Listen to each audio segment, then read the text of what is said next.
గోపాల బాలురమ్మ నా సందమామ పదే పదే చూసుకున్న తనివి తీరదమ్మ అని లోపల వాడుకుంటారు కావచ్చునులా ఈ ఇంటల్లో. ఎందుకంటే బారసాల నామకరణం ఫంక్షన్ కాబట్టి ఆ మాత్రం సంబరం ఉండాలి కదా మరి. అగ చూడుర్రే క్యూట్ కుక్క పిల్లల్ని ఉయ్యాలలేసి ఎట్లా ఊపుతాన్రో చూస్తా అంటే ఇక కళ్ళు కూడా చక్కగా తెరవనట్టున్నాయి బుజ్జు కుక్క పిల్లలు. ఏం పేరు పెట్టిరో ఏమో గాని మనవన్లకు మనవరాన్లకు చేసినట్టే ఏం గింత తీసిపోకుండా ఘనంగా బారసాల ఫంక్షన్ చేసిర్రు మంతటి యాదయ్య మంతటి యశోద దంపతులు.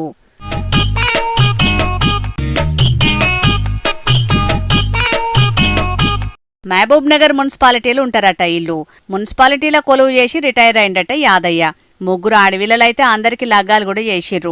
ఇక ఆడవిల్లల కన్నా పానమాయే పెళ్లి చేసుకొని బిడ్డలు ఇల్లు ఇడిచిపోతే ఇల్లు షీనపోయినట్టు అయింది కావచ్చు. అందుకే కాలక్షేపం కోసం అని కుక్కను వేసుకున్నారు. ఇక అది 60 దినాల కిందటనే ఇల్లు ఆడిందట.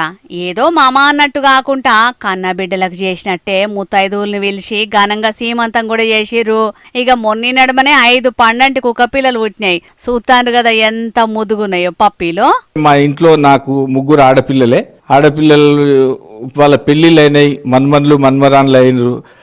నేను నా మిస్సెస్ ఇద్దరమే ఉంటాం కాబట్టి మాకు మూగజీవులు అంటే చాలా ఇష్టం. కాబట్టి ఒక సిడ్జు బ్రీడ్ ఫీమేల్ పప్పీని హైదరాబాద్ నుంచి కొనుగోలు చేసి తీసుకొని వచ్చాను.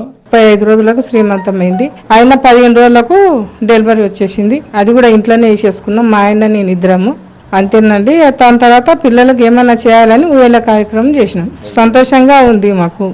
అదన్నట్టు లక్కీ అట కుక్క పేరు. ఎంతటి అదృష్టానికి నోసుకున్నదంటే ఏ జన్మలో ఎంత పుణ్యం చేసుకున్నదో గదానుల్లా కుక్క.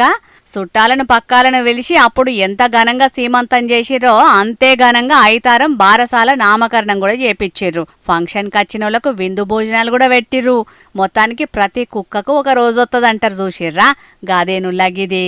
అందుకే రాత అంటే గిట్లుండాలే అని అనుకుంటున్నారు. గీ ముచ్చట చూసిన జనాలు వాజీబే కదా మరి.